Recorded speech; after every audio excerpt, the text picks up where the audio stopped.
위기가 만든 응집력, 롯데의 역설적 단결과 그 구조적 배경.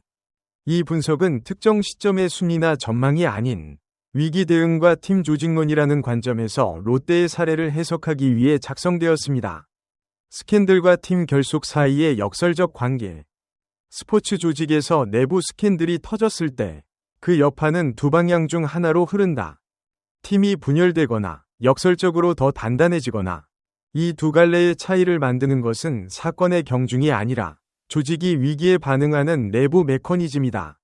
롯데자이언츠의 이번 사례는 후자의 궤적을 밟는 것처럼 보인다. 도박 파문이라는 리그 내에서도 중대하게 분류되는 사안이 터졌음에도 시범 경기 결과는 반대 방향을 가리켰다. 이 현상을 단순히 정신력이나 투지로 설명하는 것은 지나치게 단순하다. 보다 구조적인 맥락이 작동하고 있다. 스캔들이 팀을 오히려 결속시키는 메커니즘은 사회심리학적으로도 설명된 바 있다.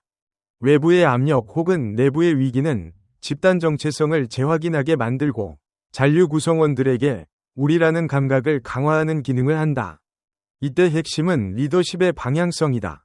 위기 상황에서 경험 많은 구성원이 침묵 대신 발언을 선택하고 그 발언이 비난이 아니라 방향 제시의 형태를 띨 때 조직은 수습 국면에서 응집력을 끌어올릴 수 있다.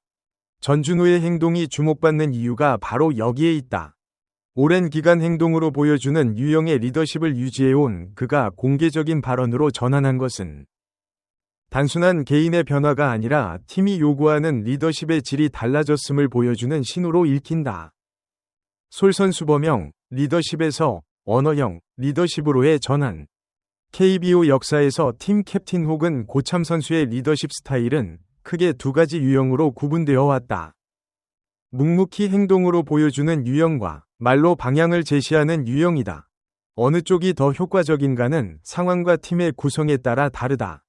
일반적으로 팀이 안정적인 시기에는 행동 중심의 리더십이 충분히 기능한다. 고참이 훈련을 성실히 임하는 모습만으로도 젊은 선수들에게 규범을 전달할 수 있다. 그러나 위기 상황 혹은 팀 내 세대 구성이 급격히 젊어지는 국면에서는 명시적인 언어가 필요해진다. 행동이 말보다 강력하다는 명제가 항상 옳은 것은 아니면 특히 비언어적 신호를 읽는 능력이 아직 형성되지 않은 젊은 선수단에게는 직접적인 발언이 훨씬 효과적인 도구가 된다. 출장 정지 징계가 만든 공백과 기회. 이번 사태에서 주목해야 할 또 하나의 변수는 징계 자체가 팀 구성에 미치는 구조적 영향이다. 김동혁 50경기, 고승민 나승엽 김세민 30경기 출장 정지는 단순히 전력 손실로만 볼 수 없다. 장기 출장 정지는 팀에게 두 가지 상반된 효과를 동시에 가져온다. 한편으로는 즉각적인 전력 공백이 발생한다. 정규 시즌 초반 로스터 운용에 상당한 제약이 생기고 대체 자원의 역량에 따라 순위 경쟁에서 불리한 위치에 놓일 수 있다. 반면 이 공백은 백업 선수들에게 실질적인 출전 기회를 제공한다는 점에서 중장기적 선수층 강화의 계기가 되기도 한다. 시범 경기 기간 롯데의 운용 방식을 보면 코칭 스태프가 이 공백을 두 번째 효과를 극대화하는 방향으로 활용했다는 추론이 가능하다. 결승타를 기록한 선수에게도 예외 없이 피드백과 추가 훈련을 실시한 것은 성과에 안주하지 않는 조직 문화를 지속적으로 주입하는 과정이었다. 이는 단기 시범 경기 성적을 넘어 시즌 초반 주전 공백기를 버텨낼 수 있는 선수층을 만들기 위한 준비로 해석할 수 있다. KBO에서 징계 공백을 기회로 전환한 선례를 찾는다면 2019년 한화 이글스의 사례가 부분적으로 참고될 수 있다. 당시 주전 핵심 선수의 이탈로 젊은 선수들의 출전 기회가 늘어났고 일부 자원이 그 기회를 발판 삼아 주전 경쟁에 진입한 바 있다. 다만 한화의 경우는 부상 이탈이었고 롯데의 경우는 징계라는 차이가 있다.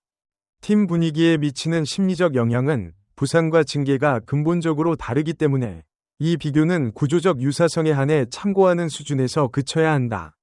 시범 경기 1위의 신호 가치, 무엇을 읽고 무엇을 경계해야 하는가? 시범 경기 성적과 정규 시즌 성적의 상관관계는 KBO 내에서도 오랫동안 논쟁적인 주제였다. 두 성적이 일치하는 해도 있었지만 시범 경기 최하위 팀이 정규 시즌 상위권에 오른 사례도 적지 않다. 따라서 시범경기 1위 자체를 정규 시즌 성적의 지표로 삼는 것은 통계적으로 위험하다. 그러나 롯데의 시범경기 1위는 다른 맥락에서 읽힌다. 핵심 선수들이 징계로 빠진 상황, 한동희와 박찬영의 부상 이탈이라는 추가 악재, 그리고 스캔들 직후의 심리적 혼란이라는 세 겹의 악조건 속에서 거둔 결과라는 점에서 숫자 이상의 의미가 있다. 여기서 중요한 것은 어떤 선수들이 이 성적을 만들었는가, 다. 주전 공백을 메운 선수들이 해당 성적을 이끌었다면 그것은 팀 뎁스 위 실질적 향상을 보여주는 근거가 된다. 반대로 일부 기존 주전이 집중적으로 기용되면서 만들어진 숫자라면 같은 8승이라도 의미는 달라진다. 이 구분은 시즌 개막 이후 실제 로스터 운용 방식을 통해 검증될 것이다. 언더독, 서사의 효과와 지속 가능성. 롯데는 스스로를 언더독으로 위치지었다. 이 서사는 팀 내부적으로도 외부 팬들과의 관계에서도 강력한 심리적 도구가 된다. 기대치가 낮은 위치에서 좋은 결과를 내면 추가적인 동력이 생기고, 반대로 나쁜 결과가 나와도 예상된 어려움으로 소화할 수 있는 완충제가 된다. 그러나 언더독 서사는 일시적으로는 강력하지만 장기적으로는 소진되는 자원이다. 시즌 초반의 돌풍이 중반 이후 지속 가능하려면 서사를 넘어선 전력의 실질적 뒷받침이 있어야 한다. 특히 징계 선수들이 복귀하는 시점을 전후한 로스터 재편, 그리고 그 과정에서 시범경기 기회를 통해 성장한 선수들의 실전 검증이 중요한 변수가 될 것이다.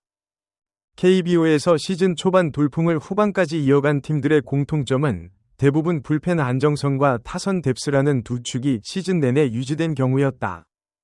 롯데의 불펜 구성과 타선의 실질적 깊이가 어느 수준인지는 시범경기만으로 판단하기 이르다.